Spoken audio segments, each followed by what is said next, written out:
So this might seem like an odd video for a Protestant Christian pastor to do, but understanding the medieval Islamic philosophers is one of the keys to understanding the history of philosophy. And what we're going to find out is they had a profound impact on many of the Christian philosophers of their day, including Thomas Aquinas. So let's meet the medieval Islamic philosophers, the trio that rocked the Kasbah of knowledge. We're about to embark on a journey through the golden age of Islamic philosophy, and our tour guides, none other than the powerhouse trio of Avicenna, Averroes, and Al-Ghazali. Three thinkers who put the magic and logic and the wow in knowledge. So saddle up your camels, or maybe just grab a comfy chair, because by the end of this intellectual caravan, you're going to have a clear and concise understanding of these philosophical desert foxes. We're going to start with the Persian polymath Avicenna. Now, Avicenna is actually what all of his Latin fanboys call him.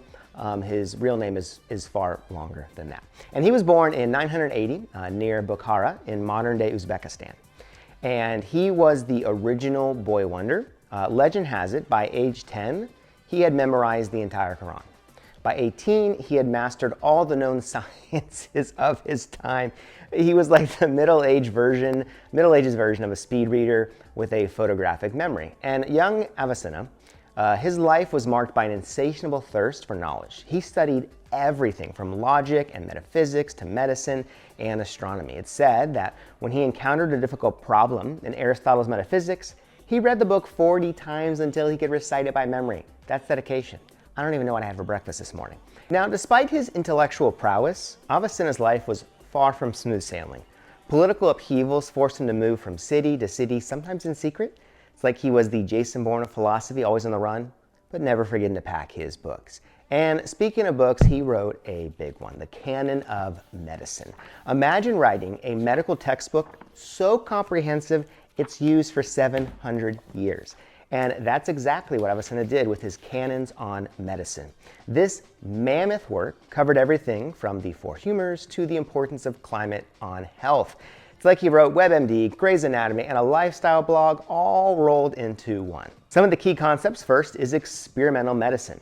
He was all about the empirical evidence, baby. He insisted on testing medicines and observing their effects. It's like he was saying, don't just take my word for it. Let's science this stuff up. And then psychosomatic illness, he recognized the connection between the mind and the body in illness. He was basically the medieval Dr. Phil, but with more actual medical knowledge and fewer mustache-twirling moments. And then contagious diseases. Now, our boy Avi figured out that some diseases could spread through water and soil. He was into social distancing before it was cool. And the canon was so influential that it was still being used as a medical textbook in Europe until the 18th century. That's right. So Avicenna was dropping medical knowledge bombs centuries before House MD was diagnosing lupus. Spoiler alert, it's never lupus. And then the Book of Healing. Now, this was his kind of philosophical magnum opus. Not content with revolutionizing medicine, he decides to tackle, well, everything else. And his Book of Healing is a massive encyclopedia-level work covering logic, natural sciences, psychology, geometry, astronomy, arithmetic, music, metaphysics, on it goes. It's like he was writing Wikipedia before the internet was even a twinkle in Al Gore's eyes. Some of the key ideas are essence and existence. Avicenna argued that essence and existence are distinct in all things, except God. And then the flying man. Avicenna proposed a thought experiment where a man is created suspended in air, unable to perceive anything. He argued that this man would still be aware of his own existence. It's like Avicenna invented the Matrix, but with more philosophical implications and, well, fewer kung fu scenes. And then rational psychology. Avicenna developed a theory of the soul that tried to reconcile Aristotelian and Neoplatonic ideas. And this work had a massive influence on both Islamic and Christian philosophy. When medieval Christian scholars got their hands on Latin translations, it was like they discovered philosophical gold. Thomas Aquinas was quoting Avicenna before it was cool. Now, he wasn't just a one-trick pony. He had plenty of other intellectual jams.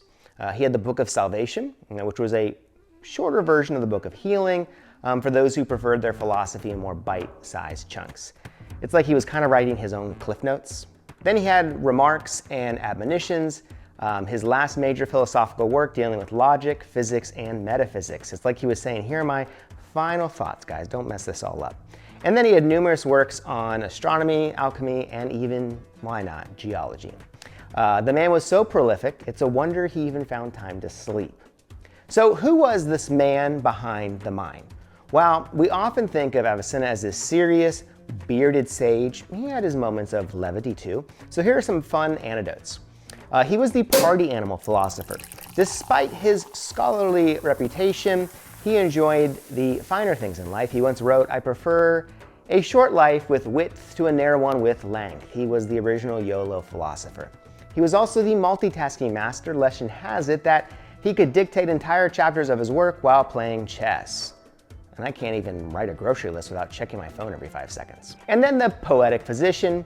He wrote poetry in his spare time because apparently he had spare time, and one of his poems about the soul is still recited in Iran today. So move over, Dr. Seuss.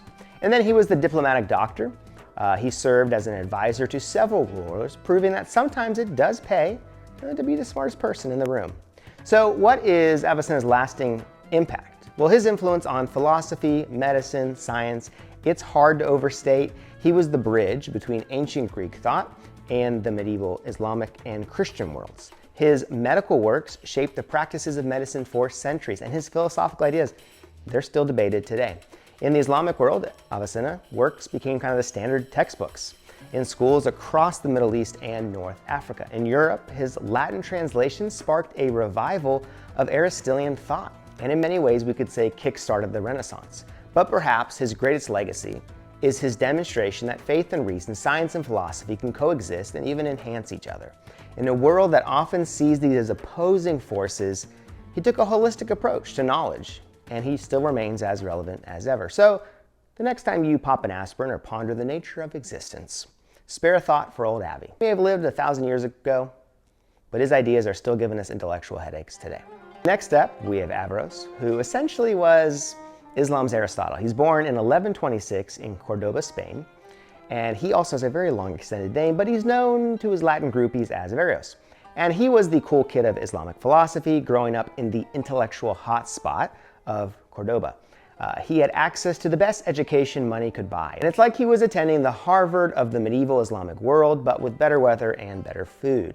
Averroes came from a family of distinguished scholars and jurists, so he had some big turbans to fill. He studied everything from Islamic law, theology, medicine, astronomy, and of course, philosophy. So he was preparing for a medieval version of Who Wants to Be a Millionaire, except all the questions would be about Aristotle. And despite his intellectual pursuits, he also had a day job as a judge and then later as a court physician. It's like he was the medieval equivalent of a TV doctor, solving medical mysteries by day and pondering the mysteries of the universe by night. Averroes is best known for his extensive commentaries on, you guessed it, Aristotle's work. And when I say extensive, I mean extensive. He wrote short, medium, and long commentaries on pretty much everything Aristotle ever wrote.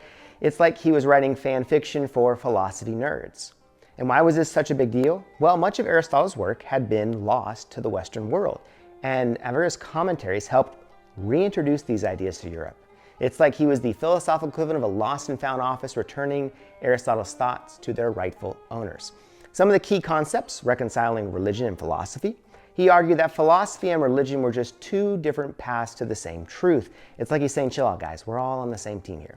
And then double truth theory, the idea, suggests that something could be true in philosophy but false in religion, or vice versa.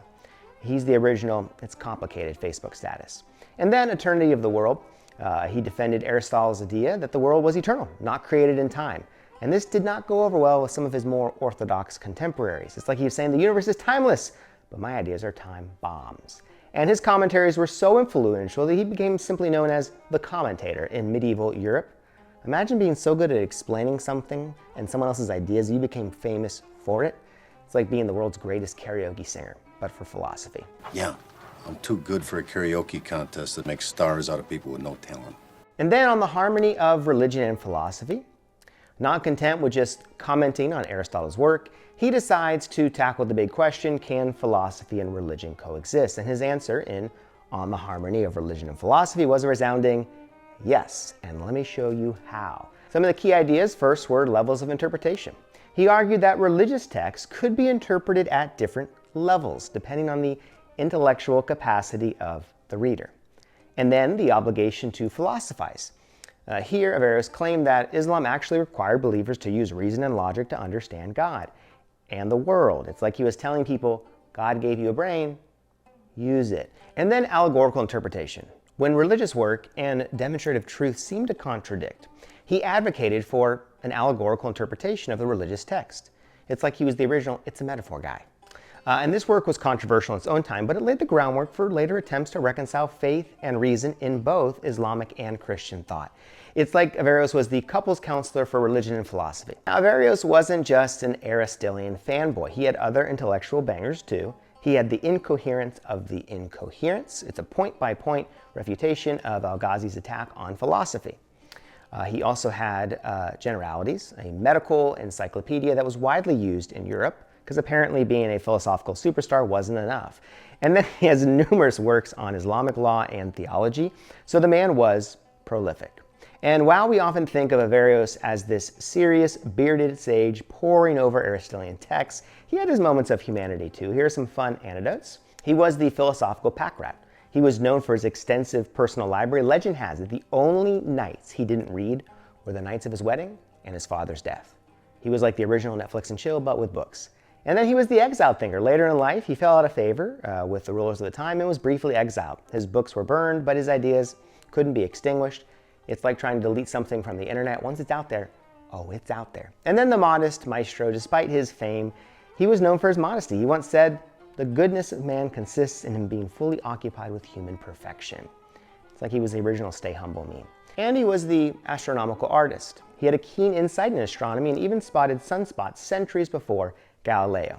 So he was stargazing before it's cool. Now, his lasting impact and influence on philosophy, both Islamic and Christian, is hard to overstate.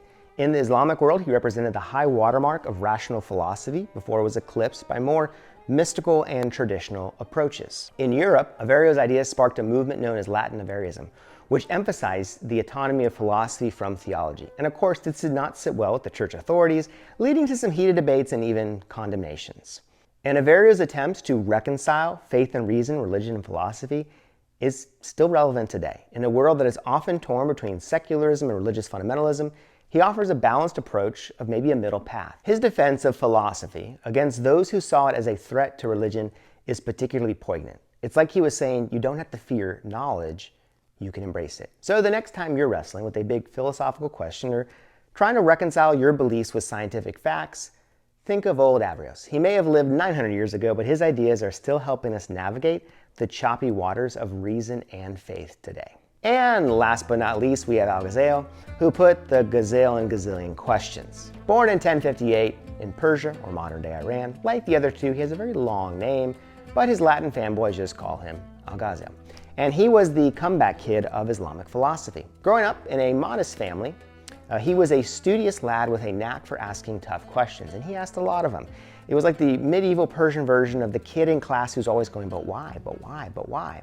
And his early life was marked by tragedy and triumph. He was orphaned at a young age, and he and his brother were entrusted to a Sufi mystic for their education. Talk about an unconventional upbringing. It's like being raised by Yoda, but with more poetry and less green skin. Master Yoda, you can't die. And despite his humble beginnings, his intellect soon caught the attention of others, and he was appointed as a professor to one of the more prestigious universities in Baghdad at the age of 33. And so he was at the top of his game, teaching hundreds of students and rubbing shoulders with the intellectual elite. It's like he went from zero to hero faster than you can say philosophical crisis. Which, speaking of crisis, just when everything seemed to be going swimmingly, he had a full-blown existential crisis. For 6 months, he could barely eat or speak. He resigned from his prestigious position and left Baghdad, abandoned his family and career. It's like he was the original Eat, Pray, Love, but with more soul-searching and less pasta. So what caused this crisis? Well, Al-Ghazali realized that he had been accepting his beliefs on authority rather than true conviction. And he wanted certainty. And he wasn't finding it in the philosophical and theological systems of the time. It's like he was Neo in the Matrix, suddenly realizing that everything he thought he knew might be an illusion. And this crisis led him on a spiritual journey that would transform him from a respected academic into this wandering mystic. So for 11 years, he traveled, he meditated, he wrote, and he emerged as a changed man with a new perspective on knowledge and faith and the nature of reality.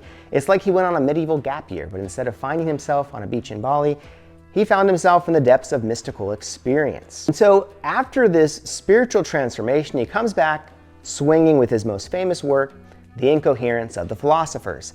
And in this intellectual smackdown, he took aim at the Neoplatonic and Aristotelian philosophers who had dominated Islamic thought. It's like he was hosting a medieval rap battle and the philosophers were about to get served. The arguments. First, critique of causality. Argued that what we perceive as cause and effect is just God's habit of creating events in a certain order. He was saying, you think you know how things work, plot twist, it's all God's doing. Then the problem of eternity. He attacked the philosophers' belief in the eternity of the world, arguing that it contradicted the Islamic doctrine of creation. It's like he was telling the philosophers, your timeline, it's way off. And then the limits of reason. He claimed that reason alone couldn't lead to certainty about metaphysical truths. He was the original trust your gut guy, but with more sophisticated arguments around it. And this work was so influential that it's often credited or blamed, depending on who you ask, for the decline of rationalist philosophy in the Islamic world. And then there is the revival of the religious sciences. This is really his magnum opus. Not content with tearing down philosophical systems, he set out to build a new approach to Islamic thought and practice in his massive work, The Revival of the Religious Sciences. And this 40-volume, you heard that right, 40-volume behemoth covered everything from ritual practice to the purification of the heart. It's like he wrote an entire self-help library before self-help was even a thing. Some of the key ideas. First is the balance of outer and inner. He emphasized the importance of both external religious observance and inner spiritual development. He was saying it's not just what you do, it's how you do it. And then stages of certainty. He outlined different levels of religious knowledge, from mere acceptance to direct mystical experience. It's like he created a spiritual frequent flyer program with mystical union as the ultimate reward. And then ethical development. He provided a detailed guidance on cultivating virtues and overcoming vices. It's like he was the original life coach, but with more references to the Quran and less talk about vision boards. And this work became a cornerstone of Islamic thought, particularly in Sunni Islam. It's still widely read and studied today, making Al-Ghazali the best-selling author of the medieval Islamic world. Move over, J.K. Rowling. He wasn't just a one-trick pony. He had plenty of other intellectual jams. He had the niche of lights, a mystical interpretation of the famous light verses from the Quran. It's like he was writing the medieval equivalent of a trippy music video, but with more philosophical depth and fewer special effects. And then Deliverance from Error, his spiritual autobiography detailing his crisis of faith and subsequent journey. It's his version of Confessions of St. Augustine, but with fewer pairs. And then The Alchemy of Happiness, a Persian summary of his larger work, The Revival of the Religious Sciences, for the general reader. He's writing his own cliff notes too. So who was the man behind all the mysticism? Well, we often think of him as this serious turban sage lost in mystical contemplation. He had his moments of humanity too. Here are some fun anecdotes. He was the reluctant celebrity. Despite his fame, he often sought solitude and anonymity. Once, while traveling incognito, he overheard someone praising the great man Al-Ghazali and muttered, how little they know of him. It's like he was the medieval version of a celebrity wearing sunglasses and a baseball cap to try to avoid being recognized. And then he was the philosophical prankster in his youth. He was known for his quick wit in debates. He once said he could argue so convincingly for any position that his opponents would doubt their very own existence. And then the multitasking mystic. Even during his years of spiritual wandering, he continued to write prolifically, claiming that he could dictate on one subject while composing verses on another and discussing a third. He is the medieval equivalent of someone texting, tweeting, and watching Netflix all at the same time. And then the humble sage. Despite his intellectual prowess, he remained humble. He once said, there is nothing more rare than a learned man who practices what he knows. So what is his lasting impact? Well, his impact on Islamic thought and practice, it's hard to overstate. He is often credited with reconciling Orthodox Sunni Islam with Sufi mysticism, creating a middle path that's still widely followed today. In the Islamic world, his works became standard texts across the Middle East, North Africa, and beyond. His emphasis on personal spiritual development alongside traditional religious observance, it helped shape Islamic piety for centuries to come. But his impact doesn't stop there. His critique of philosophy was translated into Latin, and it influenced medieval Christian thinkers. Even his opponents, like Averroes, had to engage with his arguments. shaping the course of philosophical debate. And perhaps most importantly, his personal journey from skepticism to mystical certainty continues to resonate with seekers of all kinds of backgrounds. In a world often torn between dogmatic certainty and cynical doubt, he kind of helps pave the way for maybe a third space in between. So the next time you're having an existential crisis or pondering the limits of human reason, spare a thought for old Al-Ghazali. He may have lived 1,000 years ago, but his struggle to find meaning and certainty in an uncertain world, it's still relevant today. And just remember, if things get too heavy, you can always take a decade off for some soul searching. It worked for him. Let's get into the philosophical face-off.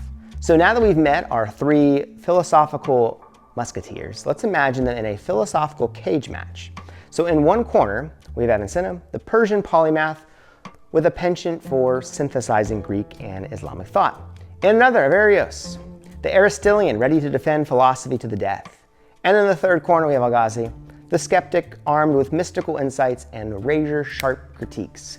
So, round one, the nature of God and the universe. So Avicenna steps up with his famous distinction between essence and existence, arguing that God is the only being whose essence is to exist. It's like he's saying God is the ultimate I am who I am. And Averroes counters with his defense of the eternity of the world based on Aristotelian principles. He's basically telling Avicenna, your God might be eternal, but so is the universe. And then Al-Ghazali steps into the ring, critiquing both of them for relying too much on reason in matters of faith. It's like he's the referee calling a foul on both players. Round two, the limits of human knowledge. Avicenna proposed his flying man thought experiment, arguing for the soul's self-awareness independent of sensory experience. It's like he's saying, I think, therefore I am, before Descartes made it cool. And Averroes responds with his theory of the unity of the intellect, suggesting that all humans share in a single universe intellect. It's like he's proposing a medieval version of the cloud, but for thoughts. And then Al-Ghazali steps in, questioning the ability of human reason to attain certainty about metaphysical truths. He's basically telling both of them, cool theories, guys, but have you tried mystical experience? And then round three, the relationship between philosophy and religion. Avicenna argued for a harmonious relationship between philosophy and religion, with philosophy serving as a tool to understanding religious truths. He's kind of saying, can't we all get along? And then Averroes ups the ante, claiming that philosophy is not just compatible with religion, but is required by it.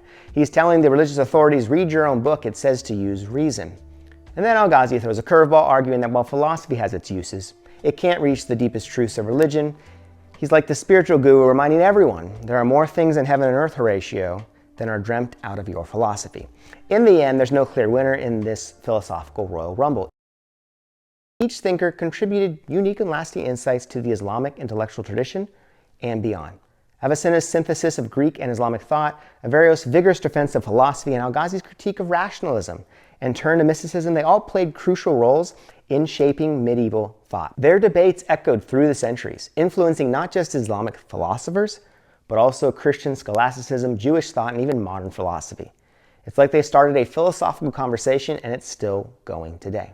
So what's the lasting legacy? Well, the impact of the three, it extends far beyond the medieval Islamic world. Their ideas ricocheted through history, shaping thought in ways we probably couldn't have imagined. They were the bridge builders. These thinkers served as crucial links between ancient Greek philosophy and the medieval world, both Islamic and Christian. And then these synthesis maestros, each in their own way, were attempting to reconcile Greek philosophical ideas with Islamic theology. And this set the stage for similar efforts in Christian Europe, influencing thinkers from Thomas Aquinas to Spinoza. And then the debate sparkers, the disagreement between these thinkers, particularly Averroes' critique of Al-Ghazali, sparred centuries of debate about the relationship between faith, reason, religion, and philosophy. And then the science boosters. Despite their differences, all three emphasized the importance of empirical observation and logical reasoning, helping to lay the groundwork for the scientific revolution. Even Al-Ghazali, often blamed for the decline of science in the Islamic world, actually encouraged empirical investigation in the natural world. And then the logic lovers. All three contributed to the development of logic, with their works being studied and debated in both the Islamic world and Christian Europe. It's like they were the medieval Spocks, always ready with a logical argument. In the end, all three represent different facets of the Islamic philosophical tradition. Avicenna, the great synthesizer, showed how Greek and Islamic thought could be harmonized. Averroes, the staunch rationalist, defended the autonomy and necessity of philosophical inquiry. And Al-Ghazali, the mystical critic, reminded us of the limits of reason and the importance of spiritual experience. And their legacy reminds us that the history of ideas is not a march of progress, but a complex dance of competing viewpoints, each contributing something valuable to our understanding of the world. It's like they were playing a century-long game of intellectual jazz, each riffing off the other to create something beautiful. So the next time you're pondering the big questions of existence, spare a thought for these medieval masterminds. They may have lived 1,000 years ago, but their ideas continue to shape our world in ways both seen and unseen. And who knows, maybe someday, 1,000 years from now, someone will be writing a similar overview of the great thinkers of our time.